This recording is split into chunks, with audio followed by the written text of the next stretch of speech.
Mondays here on the program, we like to put the spotlight on the farm organization called the Alliance for the Future of Agriculture in Nebraska, or AFAN. Today we are hearing from the Nebraska State Dairy Association about industry growth in the state. So joining us now is Chris Bousquet. Thank you for being here today, Chris. Happy to be here. Thanks for having me. Yeah. So most people may recognize you from your work with AFAN, of course. But what they may not know is you're also the executive director of the Nebraska State Dairy Association. So let's talk about some new developments. Yeah, so the Nebraska State Dairy Association is actually the oldest state trade association in specific to dairy in the United States, which is kind of cool.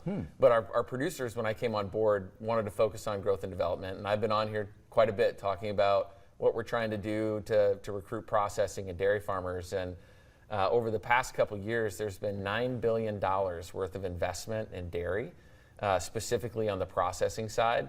And we've been lucky enough to have some of that investment here in Nebraska. Back in June Dairy Month, we actually celebrated a groundbreaking of a new milk processing facility in Seward. So a local farm family, the Tolles family, who have dairies in Nebraska and Wisconsin, invested or are investing about $185 million into a new aseptic fluid milk plant in Seward. And that is the first of its kind in the state of Nebraska, and the first fluid milk plant to be built of that size in the state since, I think, the 1960s. And so it's just an unbelievable accomplishment for the industry, because it's going to be a lot more milk needed in the state, which is, competition is key.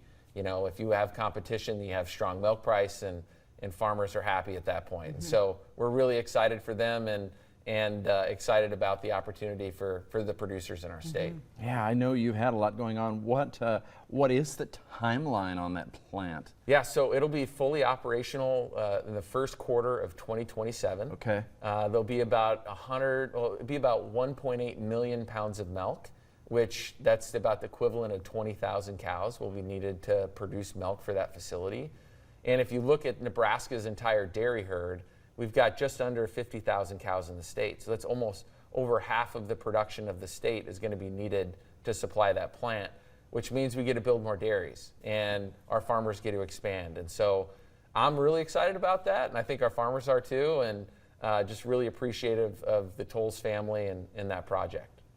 So we're seeing a lot of growth, the way it sounds. Yeah, not just the Tolles family, but if you go, Actus Nutrition in Norfolk recently completed about an $80 million expansion. We're expecting an expansion at Grassland Butter, which is our butter plant here. So you can kind of see this just organic growth happening in the state of Nebraska from the dairy sector, and people love their cheese and they love their dairy, and I'm glad we're the beneficiaries, honestly, but when you think about what that means for rural economies, it's unbelievable. Every cow added to the state brings about $12,000 worth of economic impact to our state. And so the more that we can keep adding cows, the more money we keep in rural Nebraska, and the more, awesome dairy products that we get to enjoy. Very good. Perfect. All right, Chris, always good to see you. Great to see you. Thank you. Thank you.